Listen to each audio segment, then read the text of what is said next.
ជំរាបសួរបងប្អូននេះហើយនេះចេញបញ្ជាក់ជូនពីខ្ញុំនៅ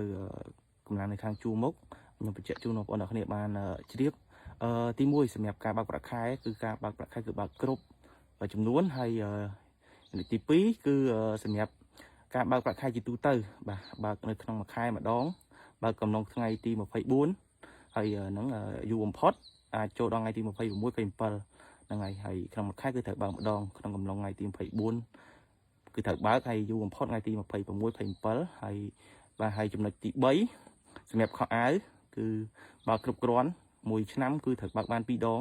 ហើយក៏មានខោអាវតាមរដូវកាលដែរបាទមានដូចជាអាវភ្លៀងខែធ្លាក់ភ្លៀងគឺមានឧបត្ថម្ភមកនៅអាវភ្លៀងហើយសម្រាប់ខែរងាគឺមានអាវរងាមកហ្នឹងគឺចំណុចទី3ហើយសម្រាប់ចំណុចទី4ស្បែកជើងអីក៏មានដែរបងប្អូនក៏ប៉ុន្តែភាគច្រើនយើងនៅក្នុងព្រៃភ្នំអីក៏បែកជើងវាសើមអាចនឹងដោះឲ្យងាយស្រួលពាក់ខាងនេះគឺបែកជើងផ្ទាត់ហ្នឹងសម្រាប់ការពាក់ជើងផ្ទាត់ឃើញបងប្អូនឃើញខមមិនថាអត់មានបែកជើងមានអីចឹងតែនេះខ្ញុំបញ្ជាក់ជូនហើយអ៊ំខ្លះគាត់អត់សូវចូលចិត្តពាក់បែកជើងតែបើកមកនឹងទេគាត់ឈឺជើងគាត់អីចឹងទៅគាត់ចូលចិត្តពីច្រើនបែកជើងផ្ទាត់សម្រាប់ខ្ញុំក៏ពាក់បែកជើងផ្ទាត់ដែរហ្នឹងចំណុចទី4សម្រាប់បែកជើងហើយសម្រាប់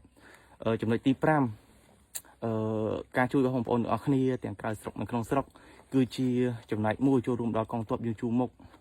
ហើយអរគុណខ្លាំងមែនតើហើយសម្រាប់ជំនួយទាំងអស់នេះមិនមែនតែជាការជួយមកតែប៉ុណ្្នឹងទេគឺមួយទៀតដែលធំជាងគេដែលមិនអាចកាត់ថ្លៃបានគឺជាការចូលរួមគឺជាការផ្ដល់កម្លាំងចិត្តដល់កងទ័ពយើងជួរមុខអញ្ចឹងពិតជាអរគុណខ្លាំងមែនតើហើយជូនពរដល់បងប្អូនទាំងអស់គ្នាសុខសប្បាយហើយខ្ញុំមានតែប៉ុណ្្នឹងដើម្បីបញ្ជាក់ជូនបងប្អូនទាំងអស់គ្នាបាទសូមអរគុណច្រើន